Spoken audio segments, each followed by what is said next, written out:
Hi hello నమస్తే welcome back to my channel. అందరూ ఎలా ఉన్నారండి? బాగున్నారా? నేనైతే చాలా చాలా బాగున్నానండి.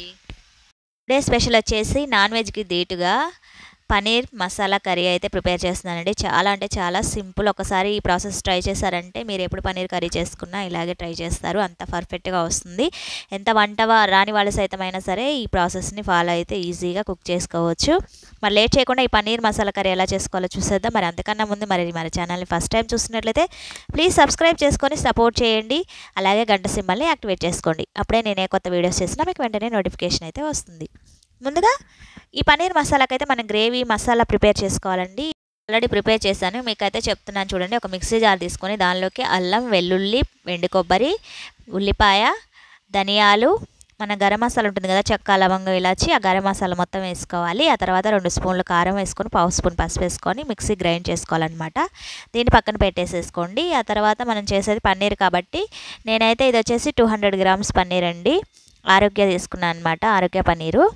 మీకు నచ్చిన పన్నీర్ మీరు తీసుకోండి. నేనైతే దీన్నైతే మొత్తం మనం కర్రీ అంతా ప్రిపేర్ చేసుకున్నాక దీన్ని కట్ చేసుకోవడం అయితే ప్రాసెస్ అయితే ట్రై చేయండి. నేనైతే వీడియోలో కాబట్టి ముందు పెట్టేశాను. మీరైతే కర్రీ ప్రిపేర్ చేసుకున్న తర్వాత ఇలా బయటికి తీసేసుకొని ఫ్రిడ్జ్లోంచి పొడవుగా అలాగే తర్వాత అడ్డంగా చిన్న చిన్న క్యూబ్స్ లాగా ఇలా ముక్కలు అయితే కట్ చేసి పక్కన పెట్టుకోవాలి.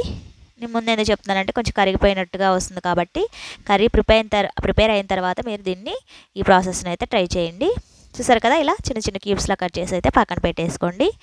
ఆ తర్వాత మనం స్టవ్ వెలిగించుకొని కర్రీకి అయితే ప్రిపేర్ చేసుకోనికి చేద్దాం. ముందు ఒక ప్యాన్ తీసుకొని స్టవ్ మీద పెట్టేసి ఒక 2-3 స్పూన్స్ ఆయిల్ అయితే వేసుకోండి. ఆయిల్ వేసుకున్న తర్వాత ఆయిల్ హీట్ అయిన తర్వాత పోపు దినుసులు వేసుకోండి.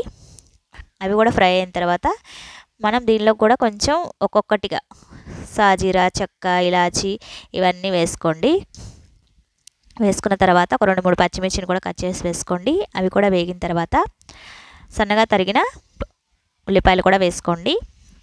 ఇవన్నీ వేగిన తర్వాత మనం ముందుగా ప్రిపేర్ చేసి పెట్టుకున్న మసాలా ఉంది కదా, ఆ పేస్ట్ అంతటిని దీనిలో వేసుకొని ఒకసారి బాగా కలిపేసి మూత పెట్టి పైకి ఆయిల్ తేలే వరకు 1 నిమిషం పచ్చివాసన పోయే వరకు ఉడికించుకోవాలి. చూసారు కదా, ఆయిల్ మొత్తం పైకి తేలుతూ మసాలా అయితే ప్రిపేర్ అయిపోయింది. ఒకసారి ఇలా కలుపుకోవాలి. కలుపుకున్న తర్వాత దీనిలోకి మనకి గ్రేవీ అంటే కొంచెం పులుసులాగా రావాలి కాబట్టి దీనిలో కొంచెం వాటర్ తీసుకుంటున్నాను అనమాట. ఒక అర గ్లాస్ వరకు నీళ్ళు పోసుకొని మరొకసారి బాగా కలిపేసుకొని ఒక పావు స్పూన్ వరకు పసుపు వేసుకోండి. కారం ఏమి యాడ్ చేయక్కర్లేదు, మనం ఆల్రెడీ పేస్ట్లో యాడ్ చేసాం కాబట్టి పసుపు, రుచికి సరిపడా సాల్టు యాడ్ చేసుకుంటే సరిపోతుంది. మనం మిక్సీ జార్లో కారం యాడ్ చేసుకుంటాము, అందుకోసమని. తర్వాత ఇవన్నీ వేసుకున్న తర్వాత మనం ముందుగా క్యూబ్స్లా కట్ చేసి పెట్టుకున్న ఈ పన్నీర్ని కూడా ఒక్కొక్కటిగా ఈ గ్రేవీలో వేసుకోవాలి. ఇవన్నీ వేసుకున్న తర్వాత ఫ్రెష్ క్రీమ్ ఉంటుంది కదా, మనకి బయట దొరుకుతుంది. లేదంటే పాల మీద మీగడ కానీ పెరుగు మీద మీగడ కానీ ఇలా కొంచెం స్పూన్తో ఇలా గిలక్కొట్టినట్టుగా చేసుకొని మజ్జిగలాగా ఇలా పైన పోసుకుంటే టేస్ట్ బాగుంటుందండి. ఒకసారి ట్రై చేయండి. ఇలా వేసుకున్న తర్వాత ఎక్కువ కదపకుండా ఒకసారి కలుపుకొని మూత పెట్టేసి మరొకసారి ఆయిల్ పైకి తేలే వరకు ఈ కర్రీని అయితే ఉడికించుకోవాలి. చూసారు కదా, మరి గరిటెతో ఎక్కువ కలుపుకున్నారంటే మనకి ఆ పన్నీర్ ముక్కలు అనేవి విరిగిపోతాయి కాబట్టి ఎక్కువగా కలుపుకుండా ఇలా కలుపుకున్న తర్వాత ఫైనల్లీ కొత్తిమీర ఉంటే కొత్తిమీరతో సర్వ్ చేసుకుంటే ఎంతో టేస్టీ పన్నీర్ కర్రీ అయితే రెడీ అండి. చూసారు కదా, ఎంతో సింపుల్. మనకి ఆ గ్రేవీ అనేది ప్రిపేర్ చేసి పెట్టుకున్నామంటే మనకి ఫ్రిడ్జ్లో పెట్టుకున్నా కానీ సేమ్ మసాలా వంకాయ కానీ ఇలా పన్నీర్ కానీ చేసుకునేటప్పుడు ప్రాసెస్ అనేది ఈజీగా ఉంటుంది. ఒకసారి చేసి పెట్టేసుకోవచ్చండి.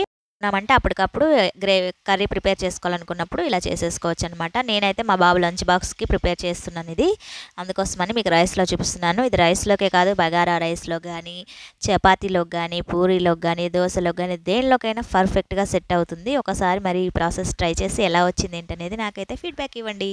వీడియో ఇప్పటివరకు చూసినందుకు thanks for watching. Bye bye friends.